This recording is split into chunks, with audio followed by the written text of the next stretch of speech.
Welcome to Real Estate Investing for Professional Men and Women, the podcast that guides professionals to financial prosperity. Join our community and let's start building your wealth. Here's your host, Gary Wilson. Hello, everyone. This is Gary Wilson, and welcome to this version of podcast for real estate investing for professional men and women. Welcome aboard. If you're on here, it's probably because you're a chiropractor, you're a dentist, you're an engineer, you're a teacher, generally professionals in your field and often business owners. The group we've been building over the last 4 years, 3,000 plus strong now across the U.S. and Canada. Turns out we have those common things. We're professionals, often we're degreed, and the way we buy real estate is we buy the real properties with real money, so we make real profits, okay? We're supported by a network of agents all over the U.S. and Canada. I've trained over 20,000 agents. I personally trained 3,000 one-on-one who are there to support us in our investing endeavors. I'm a KW broker myself and a KW trained presenter. Most of the agents are KW. Some are from different companies. It's okay. The point is we want to serve you and help you profit in your real estate endeavors. We do invest ethically and honorably in our neighborhoods. We improve the neighborhoods because that helps us make more profit and improves the neighborhoods, the tenants, everybody wins. It's win-win. Also, if you haven't subscribed yet, please do so. You can find this on iTunes or iHeartRadio or any one of 75 different channels. You can also, if you want to join the community, the best thing you can do is to participate in network. Just go to myinvestmentservices.com. Look for the information to join whatever level you want to join at, and you get to hang out with us. We buy properties together. We share resources. It's a great community. It's a closed network. But it's an open sharing format. And today what I'll do is introduce you to a fellow member of one of my mastermind groups called GoBundance. Paul Morris is in that group. And he recently wrote a book with David Osborne about almost 2 years ago called Wealth Can't Wait. And I encourage every one of you to read that book. If you're an agent, you've got to read the book. If you're an investor, you've got to read the book because it dispels a lot of the limiting beliefs we call drunk monkeys. It opens up your eyes to the possibilities of real estate investing, no matter what the economy is doing, okay? You know, the old saying about people say, well, I'll wait and buy, that's completely blown out of the water by the philosophy of buy and wait, okay? So without further ado, let me bring on Paul. First, I want to say thank you, man, for taking your time. I know you're busy, dude, and I appreciate you sharing your time with these folks. It's going to help them a lot. So welcome aboard, man. Thank you very much. And Gary, likewise, really appreciate you having me on the podcast and the time and energy and effort that you put into helping other people is really phenomenal to watch. So I'm glad that you've invited me to be a part of that journey. Yeah. Well, I appreciate you taking your time again. So let's do this. I want to start off with some questions here. I recently ran into one of your partners down at the Long Beach, and I know you got a project you're working on there. Of course, the book's been out now for almost 2 years. But what I want to do is, when it comes to like the who part, instead of you going into your whole background, because people can read up your bio, you've got a pretty impressive background, your education, where you came from. And if you touch on that, obviously that's fine. But maybe when it comes to the book, what would you say are the top 3 things that if you were meeting somebody one-on-one and they haven't read the book, what would you like to convey to them when it comes to real estate investing? In any area, any market, any time frame, any geography, Well, you've almost hit it with the question, and that is, first of all, it's a little tough question. Gary, I told you, ask me tough questions. I didn't expect you to get them right out of the box. But the reason why I say it's a tough question is that we all have different areas to grow in. And so therefore it depends on the reader, or it depends on who I would be consulting, what particular lesson would be the most important for them at that moment in time. But the reason why I said you kind of hit it in the question is that everyone can successfully invest in real estate. I really believe that to be true. But of course, not everybody will, and a small fraction of that will. So one of the things that we did with the book is we really broke it into conceptually sort of be, do, have, which is familiar to some folks, not to all.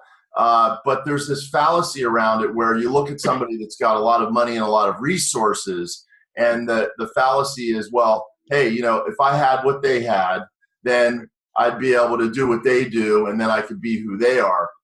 And actually, it's the opposite, and that is really we have to get the mindset right first, so that we have a mindset of success, a mindset of investment, and then the activities follow. And then from the activities is actually what you get from it. So, and that sounds very, if I were listening on the podcast, I'd be like, oh yeah, wow, hey, that sounds like, The Secret or whatever. We'll sit around and we'll manifest it, and suddenly I have a real estate portfolio. One of the things that we were really careful to do in the book is to make sure that every one of them had real actionable items. So one of the goals, for example, today would be, let's talk about some big concepts, but maybe if we could, give some action items for every big concept, man, that would be, if I were listening to podcasts, hey, I like the big ideas. Now give me something I can use right now. So let's have that as a focus for sure. Yeah, well, I appreciate that. And the thing is, when it comes to the mindset, be, do, have, you're absolutely right. One of my early coaches, a guy named Paul Roth, actually was from this area originally, now lives in Woodstock, New York. He worked on the Star Wars movie series, right, way back when. And he's the one who taught me be, do, have. And what that means is, guys, if you want to have all the toys in life, there's a thin layer of cellophane between where you are now or where you want to be. And that thin layer of cellophane is your vision of yourself and what you believe in. It's you've got to actually believe in yourself and have a clear vision. I know I'm trying to be practical here, but the fact is you can have all the goals in the world and you can have the best plans in the world, but if you don't have that alignment with who you are as a person, I promise you're going to be bumping off the guardrails a lot. But if you got that alignment with the being part, success is, it's like a foregone conclusion. You just simply execute steps in the proper order. And so one of the steps would be, by the way, guys, just some Paul mentioned, let's give some actionable items here. My gosh, number one, read the book. I can't wait. Yeah. And number two is, reach out, pick up the phone and call.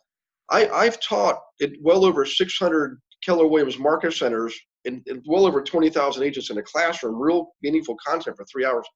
And I personally trained over 3,000 of them. Go onto the website, look and see who's a certified investor agent, because otherwise, every agent is ambitious and they want to help us. They really do. I'm one myself. Okay, I'm an investor first and became an agent, but there's a certain level of education required to serve different niches. And so when it comes to flipping, buying rentals, managing rentals, they take a certain level of education. So seek out the agents who have that training to support you. And I promise you this, having that team around yourself, that's critical. I didn't get where I am by myself. I'm sure, Paul, you would say the same thing.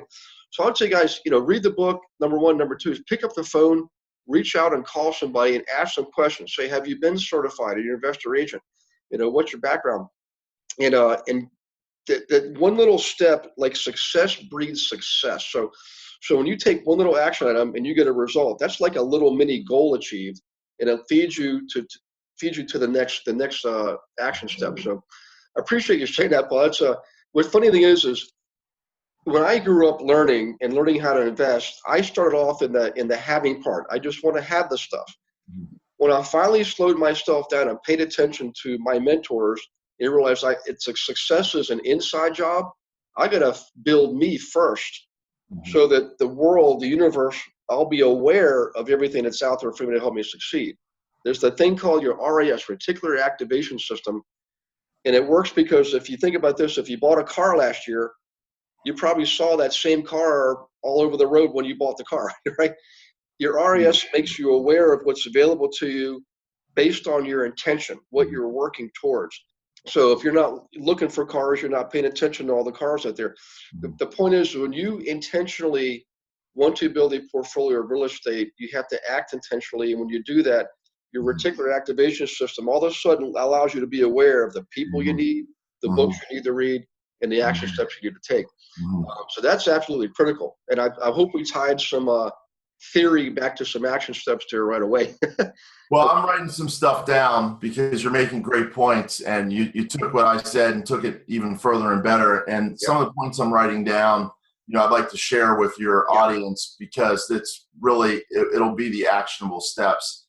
And I'll start off with just with just a concept, and that is, it's going to sound awfully trite because my mom said to me, whatever job you do, make sure you do it with all of your heart and your soul. So if it's the littlest job in the world, picking up trash, which is what I did in a parking lot to start with, do that as if, this is the biggest job in the world. And I'm going to tell you, I did not do that. Okay.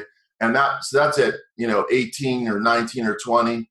And then when I got through and I went to law school and I knew that I didn't want to be a partner in a law firm, I was an associate.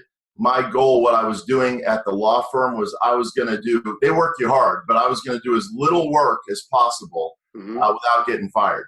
So again, the opposite essentially of what my mom would say. Now I want to tie that back to some stuff that your folks can do. One of the things that I do, and obviously you do because you have guests on your podcast. What if you don't have a podcast? One of the things is get in front of some people that do the things that you want to do at a very high level. And you can do that many, many ways. You could go to a seminar and watch them do it. You could go to a mastermind. You could even go out and find somebody that you want to ask some questions to. I can tell you how to do that. Okay. I have a formula for that. And that is, it's in the question. And in the question to ask a mentor, if you want to take somebody for coffee, okay, you say, hey, what would it take to earn the right to have coffee with you? Okay. And just using that script, because you and I work in sales where we have scripts, but just using that script is very powerful. Most people don't say no to that. So you could go to a powerful investor and say, hey, listen, I followed you. You do great stuff. I'm new at this. I would really love to pick your brain. I'll only take 20 minutes of your time. I'll be prepared when we meet. And I wonder, what would it take to earn the right to have 20 minutes with you? Now, I've been on the other side of that because people ask me if they could have 20 minutes of my time. And then I go and they sit there and they tell me all the reasons why they aren't successful. And it's a big whine fest. And I'm looking at my watch and I'm saying to myself, hey, I need to talk to my assistant to make sure I never get scheduled with one of these ever again. Right? Yeah. Now, so it was a bad experience for me. Now, I'll tell you how to make it a good experience. And that's very simple. You get very, very prepared. You go in with your notebook. You prepare for it because you're saying, hey, Gary, I'm going to get Gary to sit down with me for 20 minutes. Now, I know he's a busy guy. So what I'm going to do is I'm going to prepare the night before. It's not hard to do. You could Google what are great questions to ask an investor, right?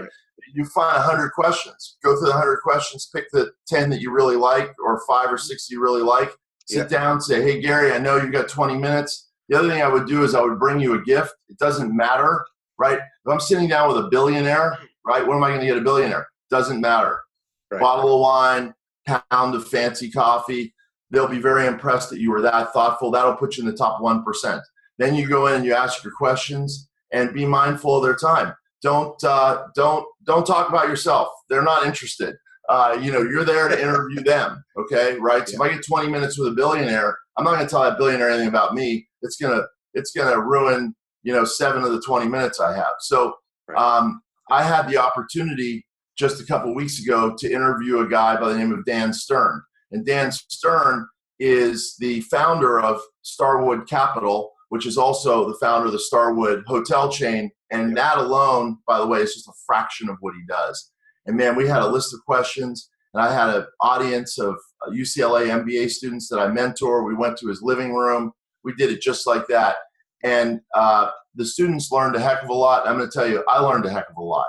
Yeah. And one of the things that he said, and it's the reason why it made me think of it, is he started out, he didn't start out with a bunch of money. He started out by finding mentors, and instead of taking the job, he went to Harvard MBA. So he's got a big leg up. Almost all the kids that went to Harvard MBA with him that graduated with good grades went to the best job they could get, which is a Wall Street, start at the bottom of the barrel. Instead, he took a different path and he went to work with some really high-level investors in, a very very non-fancy way.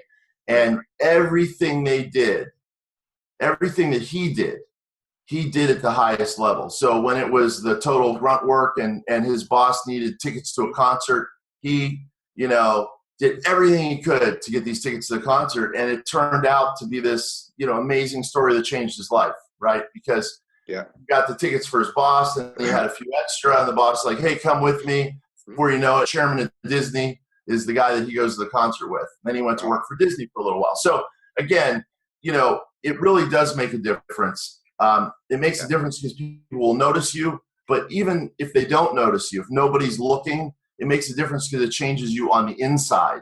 And that's where we talk about, right, getting the inside right first. So that's part of the mindset piece, is just really improving the inside, if that makes sense. It does. Well, I tell you what, I personally appreciate you sharing that last piece, because what it comes down to is simply raising your hand and asking for help. But it's how you do it. In other words, instead of me going to like you or David and said, hey, I don't even know where to start. Can you help me out, Paul? I don't even know where to start. That doesn't give anything. But if I was said, hey, Paul, I did X, I got Y, I thought I would get Z, would you be willing to help me with this? I'll buy you coffee. I promise only take 10 minutes. I just had the specific example. So that's something that you and I, we can work with, right? Absolutely. So show you're willing to take action. People who succeed want to work with people who are success-minded, which means they're action takers. So, hey, do you mind if I hit you with another tough question? I love it. I love it. So we're both right now in the greater LA metro area. I'm in Santa Monica, and you're closer into town there. And people will tell me, because I hear this a lot, especially when I'm out here, man, you can't invest out here. It's too expensive, and there's nothing to invest in. There's no inventory. I'm like, and I got to tell you, there's like 24 million people in the greater metro area. And like West Hollywood, 82% of people in West Hollywood rent. That means 4/5 of the inventory is owned by investors. Wow. So from your experience, what would you tell, if I was to come to you, I'm a dentist from Omaha, Nebraska, and somebody's trying to get me to invest out of here, and I'm like, man, how can you invest out there, Paul? It's way too expensive, and there's no inventory. I mean, from your experience, what would you say to that person? Because it's a good objection, but it's based on fear, Mm-hmm. Okay, so that's a great question. I think I have a number of ways to give some information on that. The first is, I've invested for more than 25 years in real estate, and I've never lost money on a single deal. People find that to be, astounding, but I follow the 3 rules. And then if you're a real estate investor, when I tell you the 3 rules, you're like, oh yeah, of course. If you follow those 3 rules, you probably wouldn't lose any money ever. So I'm going to go ahead and tell you the 3 rules, right? Okay. As a foundation, and then I'll talk about applying those rules in a particular area, and maybe a very expensive area, and maybe in a particular market. Because the other thing people will say is, hey, LA is too expensive, right? And the other thing they'll say is, hey, we're at the top of the market, right? Mm-hmm. So why would I invest now at the top of the market? Some of my smartest friends that have lots of money and they're very diversified, they are not looking to invest in real estate right now. And I have a perspective on that for sure. So let me hit the 3 rules that I use that have allowed me to never lose money investing in real estate. And the first one actually is buy where you know. Mm-hmm. Okay. And so the real estate that I own, I have about 700 apartment units, 150,000 square feet of commercial retail. Mm-hmm. It's located in only 2 places in the world. And those 2 places are Los Angeles and Pittsburgh. Mm-hmm. And if somebody, very sophisticated real estate investment firm, did an analysis, I have no reason to believe that they would pick Pittsburgh and Los Angeles. And those are the 2 places, the only 2 places I own anything. And the reason why is I lived for 27 years in Pittsburgh. I know it very well. My best friend, Eddie Kriftscher, business partner, lives there half the time. So we know it well. We've got the area covered. And then the other place I invest in is Los Angeles, because that's, I live here and I know what's going on. So some of my really good friends, very, very, very smart people, smarter than me, more careful than me, have gone out and bought real estate multifamily, which is what I buy. And a friend of mine came to me and said, very, very smart, just as smart as me, does more analysis than me, and said, hey, I just got hurt, really badly hurt in a multifamily deal. I'm like, how do you, he's like, oh, I'm like, what do you mean hurt? Oh, I lost a bunch of money. I was like, how do you lose money in a multifamily deal? And it wasn't a sarcastic question. It was like, no, really, tell me so I can know. Right. And part of it was he invested in an area based on analysis, but he didn't know the area well. And then some things came up with that particular property that he wasn't familiar with. And then he doesn't have boots on the ground to deal with an unexpected problem. And then he had to sell before he wanted to. And that's where the loss came from. So buy where you know is very important, because you have access to information and resources, and you just don't get blindsided in a way that you do. Now, at some point in time, if I got to the point where there just wasn't a deal that I could find, I might look somewhere else, but it would be in partnership with somebody that had that area wired. Partnership with, not somebody selling me something because I want them to have skin in the game. Yeah. So I'm not going to go to a great, and I always work with great realtors, but I'm not going to go to a great realtor in Detroit and have them sell me something. I would do that if that realtor in Detroit was going to put up half the money. And I'd be like, okay, well, they've got skin in the game. I can trust that. So buy where you know. The second one is value add. Okay. And what a value add play is that, well, let me say the opposite first. People always say, so buying the worst house or the worst property in the best neighborhood is like an overstated rule of buying value. And so it doesn't actually have to be the worst, right, piece of property in the best area, because for me that would be like, oh, let's find some ramshackle thing in Beverly Hills. Probably not going to work.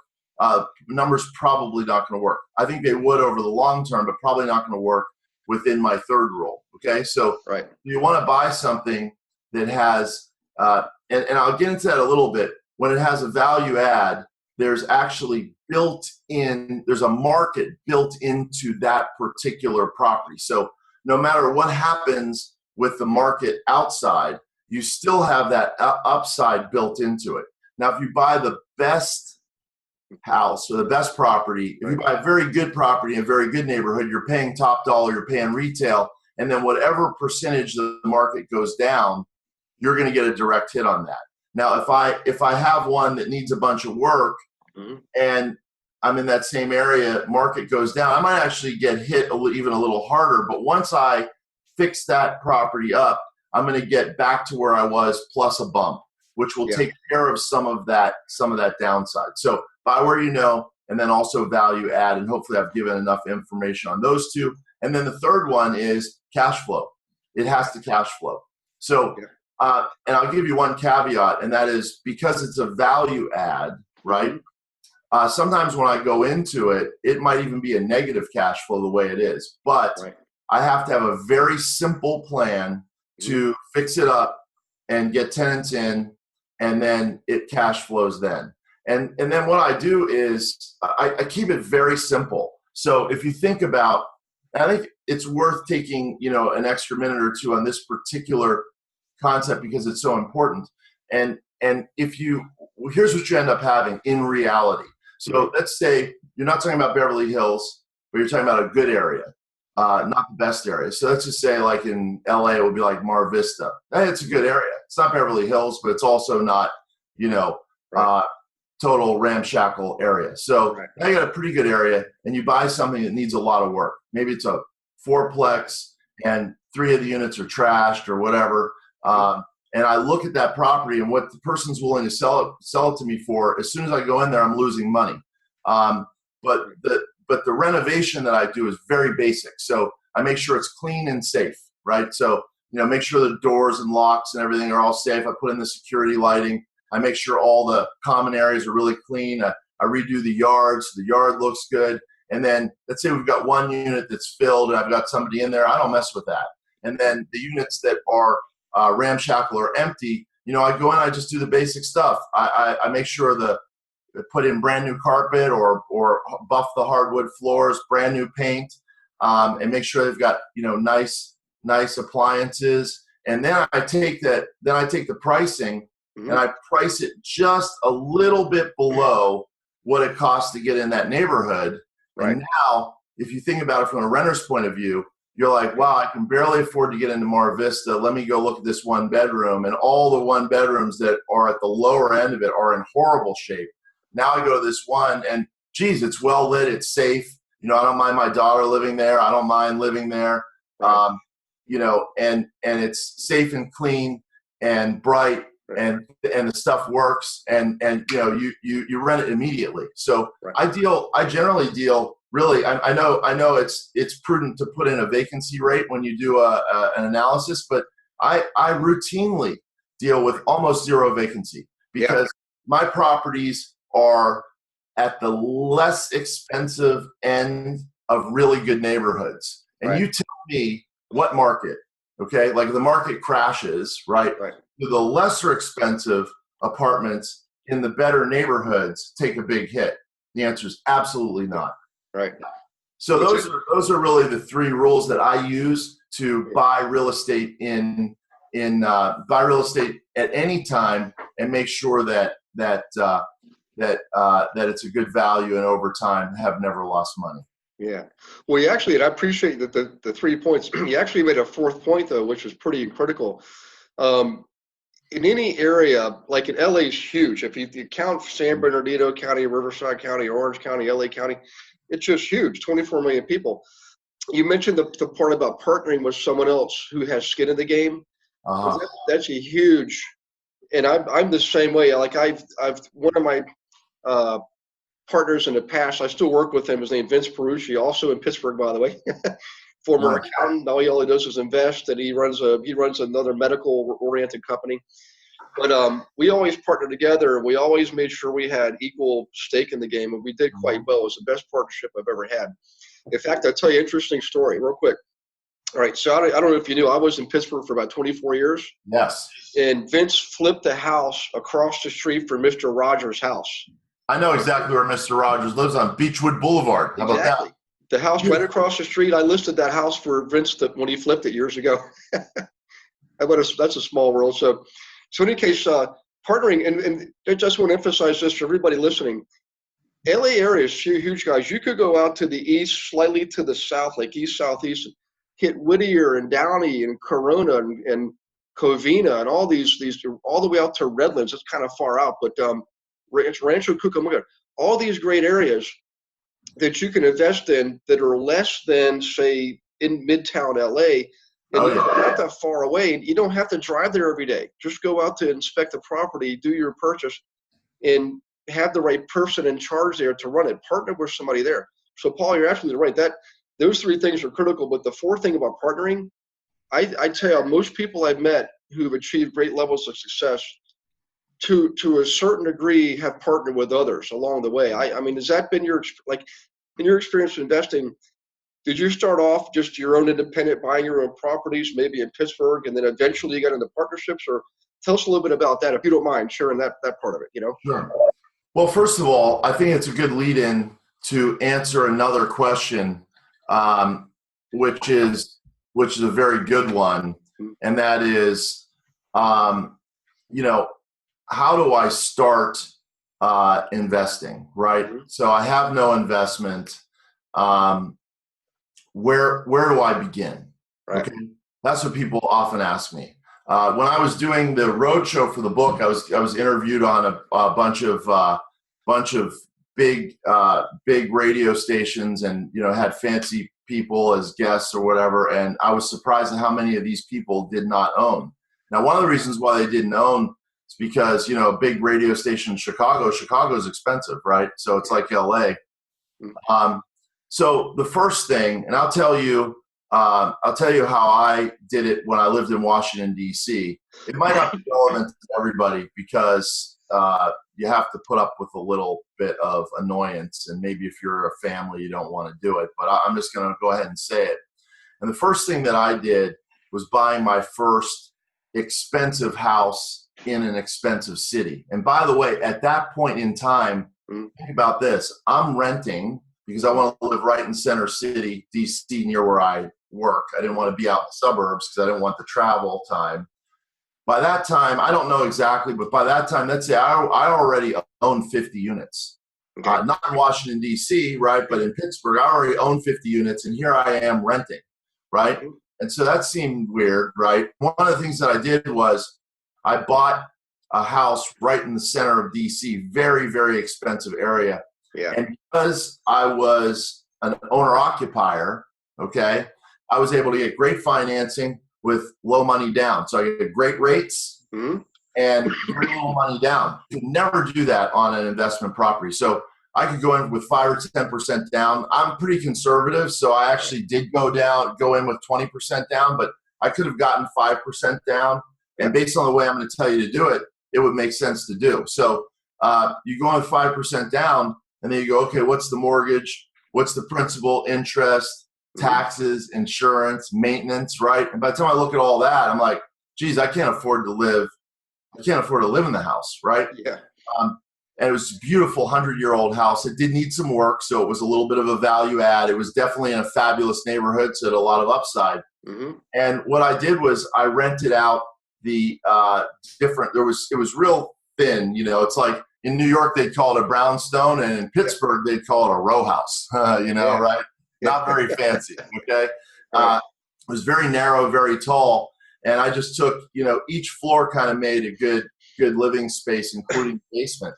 And I lived on one floor, and then I had 2 of the other floors rented, and then I had the basement rented. So I had 3 people living in there with me. Now, that might sound like a nightmare, but again, it's how you do it. So I looked at the market rent at that time. I could have probably gotten, $1,200 or more for each space. And instead of trying to get $1,200, I went to people I knew and really liked, and I said, hey, Tara, a woman I know and like, I go, hey, Tara, what are you spending on your apartment? She's like, well, I'm spending $700. That's all I can afford.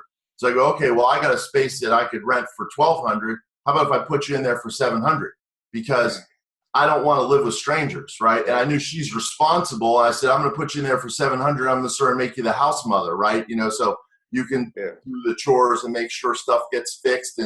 And she was delighted because she got to live in a very cool house and had a few chores and did it at the same price. And then in the end of the day, I was paying about $1,200 in rent because I lived very nearby in a pretty nice place. I certainly got an upgrade. The house was much nicer. And at the end of the day, I was paying less than $1,200 living in this big house. And my rent plus the renters were paying down the mortgage. Now at that point in time, I paid $440,000 for the house. If you knew anything about DC or where it is, it's now worth over $1 million. I did hold it a little while and made a bunch of money, but like every other, it's always what you should have never sold anything, Yeah. So, yeah, I actually went to high school down there in Northern Virginia. My dad still lives in Old Town Alexandria, right over the Potomac from the Pentagon and all that. And he was career Army, senior executive services here. So my whole life, we were like Georgetown, Roslyn, all these areas in and around D.C. And I love the city. But and you're right, the pricing, though, Chevy Chase, Bear Lake, all those areas are just gone through the roof. It just keeps growing. It's amazing. What's funny is how much you and I actually have in common. Pittsburgh, Washington, D.C. Right. Investing and all that. But, hey, I want to do this. I know we're kind of getting short on time here, and I really appreciate you taking the time to do this, Paul, because I think your experience and you sharing these key actionable items is going to help a lot of people. Hopefully it'll help a lot of our agents, but more importantly, all these investors now see a way for them to participate in this game. But if you wouldn't mind, share a little bit about I know it's the age-old question, the big why, but I like to go like 5 layers deep, like Gary Keller, why? But really what makes you tick, and I know some of your background, you mentioned you're an attorney, you got a great educational history, Cornell, and some pretty prestigious jobs, but what really drives you, like when you wake up in the morning, what do you get excited about? And the reason I like to ask this question is, everybody's got some deep desire. They like things they daydream about, And the fact is, some of us actually live those dreams, and I want them to see that they can do it too. But it doesn't matter where they start from, because you started off, cleaning up stuff in parking lots, right? you've come a long ways. Somebody else, I just want them to see that if they can dig deep and connect with that big wire, what makes them tick. Generally speaking, buying a property is not going to just be buying a property. It's going to be feeding that desire and feeding that need to grow. I guess I should probably just shut up and let you just talk. But what makes you tick, man? You know? Thanks for asking that question. And if I could, I would love to go back and clean up my last answer a little bit, because again, I want to deliver, as much value as I can to your folks. So if I could create a roadmap or a path to investing for people, for professionals, like you say, the first thing I said was, I told you the 3 rules. And if I was an investor, anybody watching this podcast, I would follow those 3 rules. I don't care if it's your first purchase or you've bought a bunch of stuff, just follow those 3 rules. So it's buy where you know, cash flows at least after you do the moderate renovation, and make sure it's a value add. So do that. And then if you're looking to make your first purchase and entry into a market that, buying the house that you live in, and if you could share that space in a way, that is a fabulous way to get into it. But that might not be relevant to a large portion of your audience, because you might say, like, use professionals. My nephew's a dentist. He's getting married. They want to have a family. Does he really want to live in a boarding house with 5 people living in there? So, good advice to a small group of people, but not to my nephew and maybe many of your listeners. So to get back to how do you do it? I have used other people's money, and the way that I've done that is I've made sure that I vetted the deal. Okay, so I made sure it was a good deal, and I used other people's investment money. I always make sure I put some of my own money in the deal so that they had some comfort level with it, even if it's a small amount. And so when I first started investing in real estate, I had no money.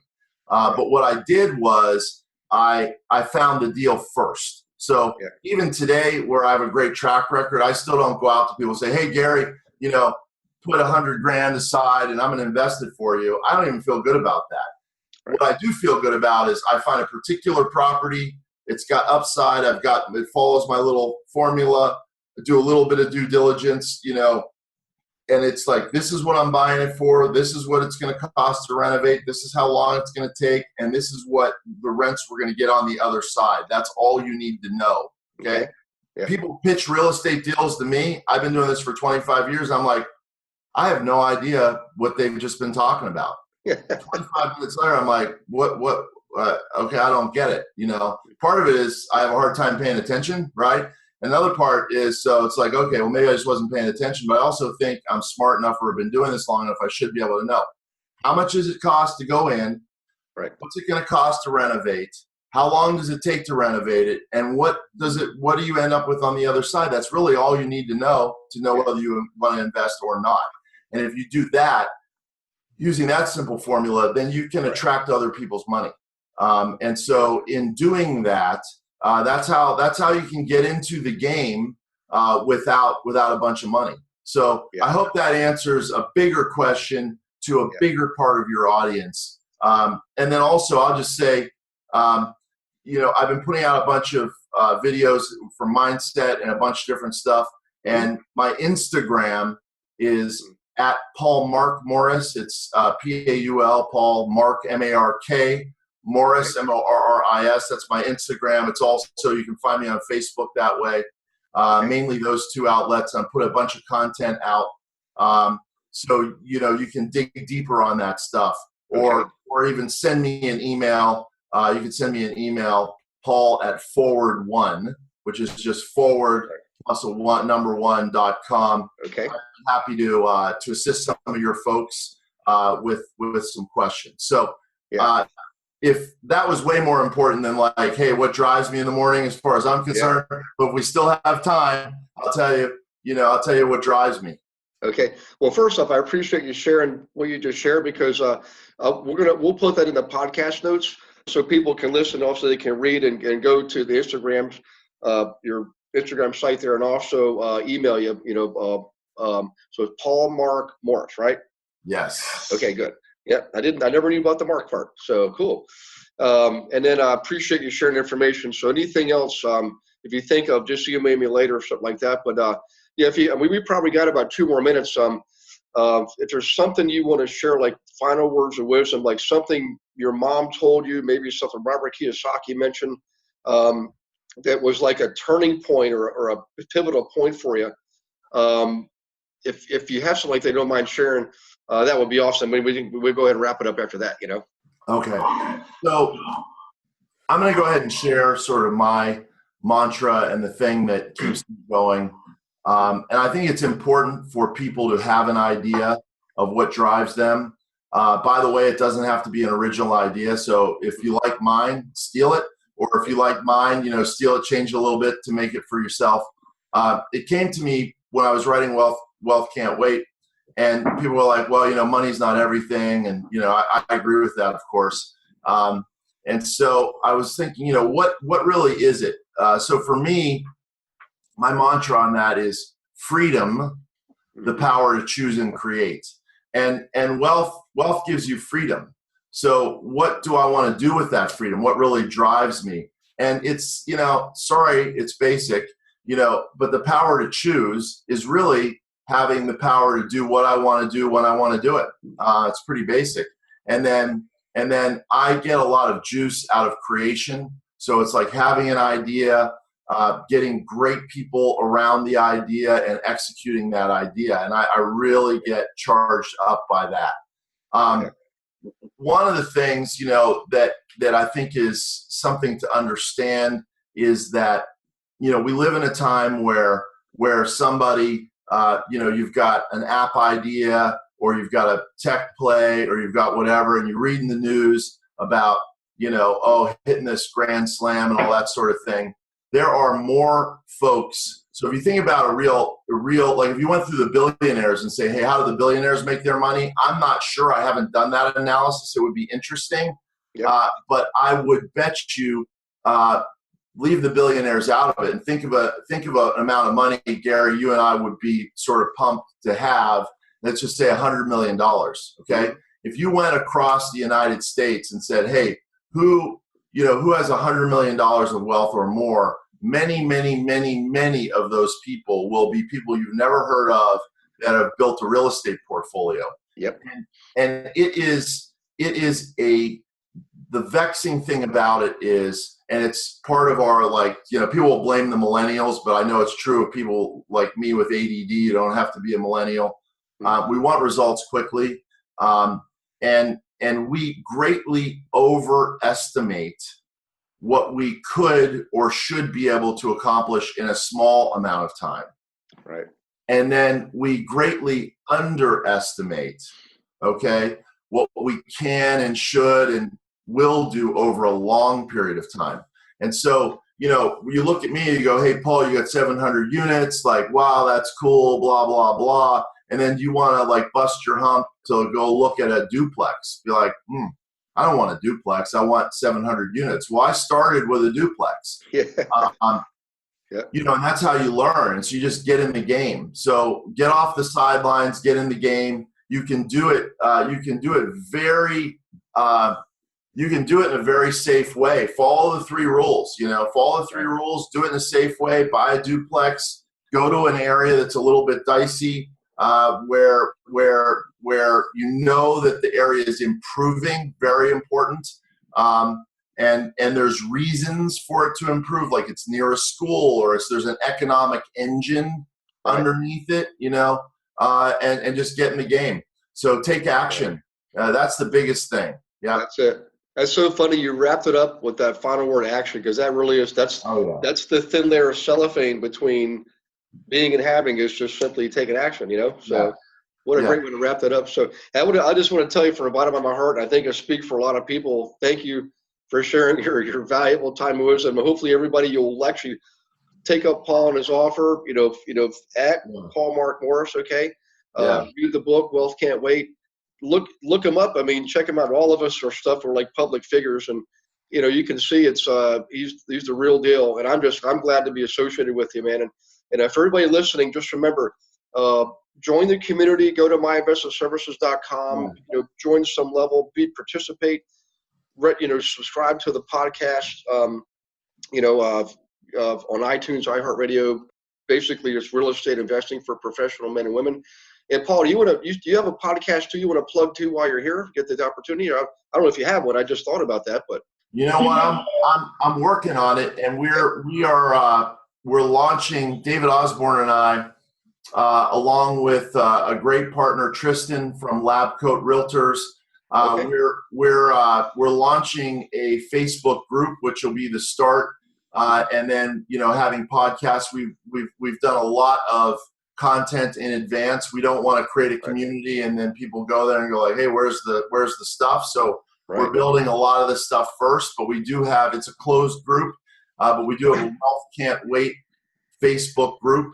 So that's helpful. And I want to say to you that what you're doing, I really, really appreciate you having me on your podcast, and also what you're doing for people is really, really, a great thing. And it is an action step to go ahead and join that forum with Gary, and just getting around people that know, probably if you're new to this, right, you get in the forum, everybody's going to know more than you, right? And before you know it, you'll be like, hey, I'm in the middle of the pack. And then you have to do a deal, right? I mean, there's a funny adage of, you can't learn how to ride a bicycle in a seminar. I helped my nephew buy a dental practice. He's a new dentist. And, he had a bunch of experts. He had me helping him, looking at it and all that sort of stuff. And I know no matter how much due diligence we do, no matter how many experts we have, you just cannot learn how to ride a bicycle in a seminar. You can get some good pointers like, oh, hey, here's how you balance. Here's how it works. Here's the physics of it. Go ahead, push the pedal real quick, but at the end of the day, you got to get out there and do it. So that action is, that's the most important thing. And that's the message. Just have at it, man. Yeah, I agree. Hey, Paul, it's good to see you, buddy. While I'm out here, I'll send a message to your office. Maybe we can connect for lunch or something. I'll be glad to do it. If you bring somebody along with you, I'd be glad to share my story with them too, and help you help somebody else. That would be great. Thank you very much. I know you're teaching out here in this area. Yeah. And I know you'll be back and you'll be teaching at one of my offices, which I really, really appreciate. And I look forward to catching up with you on one of those trips. That sounds great, Paul. Well, everybody listening, thank you for participating. I look forward to the next podcast. God bless you and your families, and congratulations on your path to prosperity. Take care, everyone, and bye-bye. Thanks for listening to this episode of Real Estate Investing for Professional Men and Women. Be sure to go to myinvestmentservices.com to join our community and start building wealth today.